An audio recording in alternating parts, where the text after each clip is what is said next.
Go. Paul, nice to meet you. Mr. Left.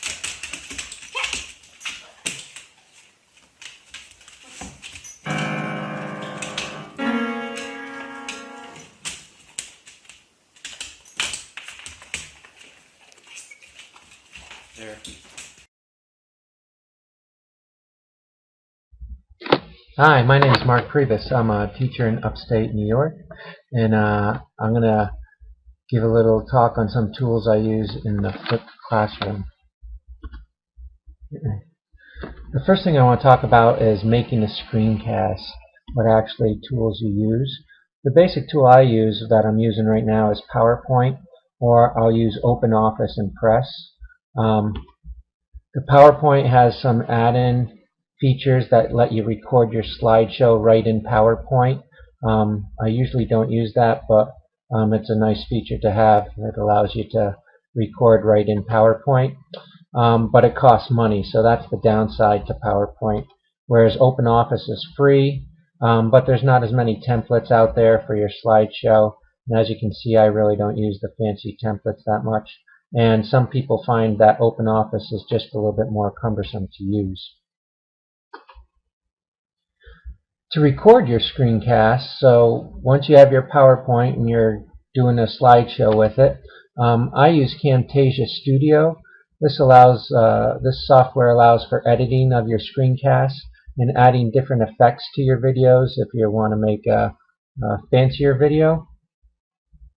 And another program that I've used is Cam Studio. Cam Studio is a free version out there. If you just Google Cam Studio, it should come up. And it doesn't really allow for editing, though. And I've had some trouble with this glitching out on me during the making of my videos. And what I've just learned about is that I can use a quiz or polling feature in Camtasia Studio.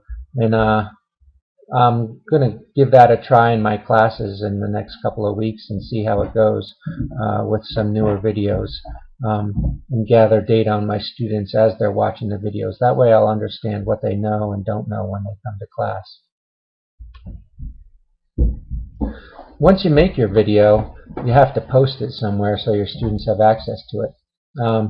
I teach at a community college part-time, and for that I post it on my Blackboard class site. That way all my students have access to it. And basically it depends on what you have available to you. Not everyone has Blackboard. When I teach at the high school level, I don't have access to Blackboard, so I post it then right on my TechSmith account, which is the Camtasia Studio, the company that makes Camtasia Studio. You can have an account with them. But for this, I had to pay a yearly fee to increase my bandwidth and the amount of storage space they gave me, so I could have my students access it, all my videos. And if your videos are short enough, which it's recommended to keep them short, you can post to YouTube or Vimeo. The problem I have is I tend to make longer videos. I try to keep them all under half an hour. And YouTube typically only lets me post a 10-minute video.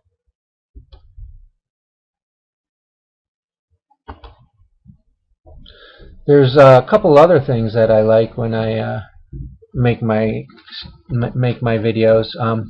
I teach math classes as well as physics, and one thing I like is I like this TI-84 Plus emulator. You can get an emulator for almost any TI calculator out there now. Just search on the web, and I'll give you a website after this. Basically, this calculator just works just like a regular TI-84 Plus. It lets you do the graphs as well. So this is nice if you're trying to teach your students how to use this particular calculator.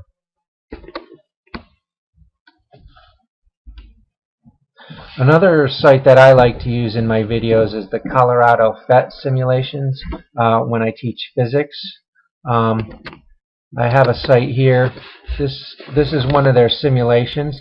This simulation here is on springs, and you can basically turn on and off different functions in this simulation. So I can have my students basically do an experiment about springs and oscillations on the web before they come to class, and they'll have a feel for what things should look like and feel like. They can also see in the textbooks that I typically use for physics, they always have these graphs of showing what percentage of the total energy is in potential energy due to gravity, or potential energy due to the elasticity of the spring, or kinetic energy. And I might give them a simple experiment to do with this, and have them write down some of their thoughts. But the Colorado PhET site, which is here at, if you just Google phetcolorado.edu, you'll find it. They have simulations for physics, biology, chemistry, earth science, math. So you can go through and find your topic, or search your topic, and come up with a simulation that works for you. And the final simulations I use are for calculus. When I get into finding volumes using integral calculus, there's a couple of sites. These are harder to find, but they're really useful to picture 3D solids of revolution. And this here is one using a disk method. And basically what you can do here is go through, I'll reset go through, and you can picture your cross section. Then you can rotate one disk around, which is what you want the students to understand, and explain how, the disk width is going to be your dx. And then you can see what the solid of revolution is going to look like for your students once they get to that point of taking the integral. And you can also go through and show how your disk is changing as it goes through the integration process.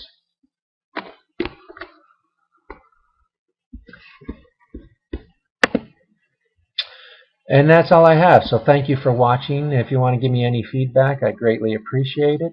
And below here are the websites that I used.